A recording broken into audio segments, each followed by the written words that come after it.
everybody, it is week 9, which is the final week of our Winter CSA program of our 2025 growing season. Everybody's gonna get a butternut squash. This one is particularly large.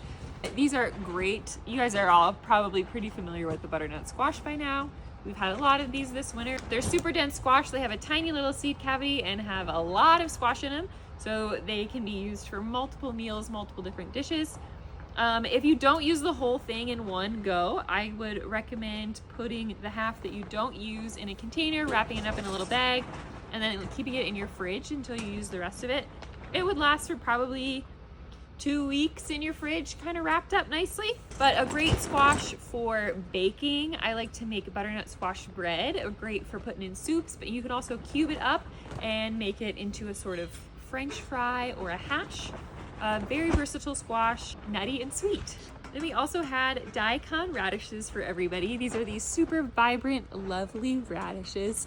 We had a mixed bag, but we ended up with more of our red daikons than purple, so some of you might have gotten a bag of just red daikons. These are gonna store really great in that bag in your fridge. I would maybe just poke a little hole in the bag so they have a little bit of air.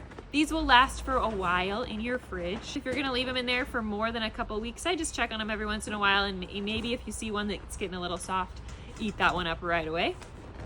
These are great for pickles. I love making a quick pickled daikon and adding it on top of tacos. But these can also be roasted or eaten fresh on top of a salad. We have more Featherstone carrots this week, a nice big bag again to get you through the rest of your winter. These are also going to store for quite a while in your fridge, just right in the bag that they came in. I included a recipe for carrot cake pancakes in the newsletter on Friday. So these are just very versatile. You can bake with them, you can eat them fresh. Carrots. We have red beets for everybody this week, a nice 3-pound bag. Similar to the carrots and the radishes, these will last for quite a while in your fridge if you just leave them in that bag. I would poke a hole in the bag or open it up a little bit so they have a little bit of air. They don't want to be trapped in moisture. These beets have really thick skins on them, which helps them store for a long time, but they don't taste super good, so you'll want to peel them before you eat them up. You can also roast them whole or boil them, and then the skins kind of slide off a little bit. Another great addition to a roasted root medley. We have red potatoes for everybody this week.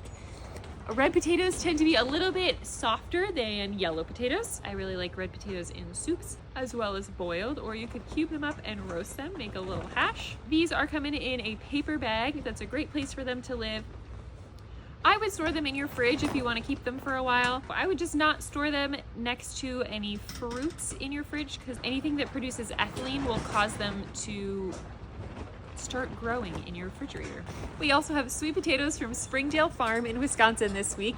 This is a real example of the size variation that we received. So some people will have bags of small sweet potatoes. Some people will have maybe 1 or 2 very large sweet potatoes, and some people will have a mix of small and large potatoes.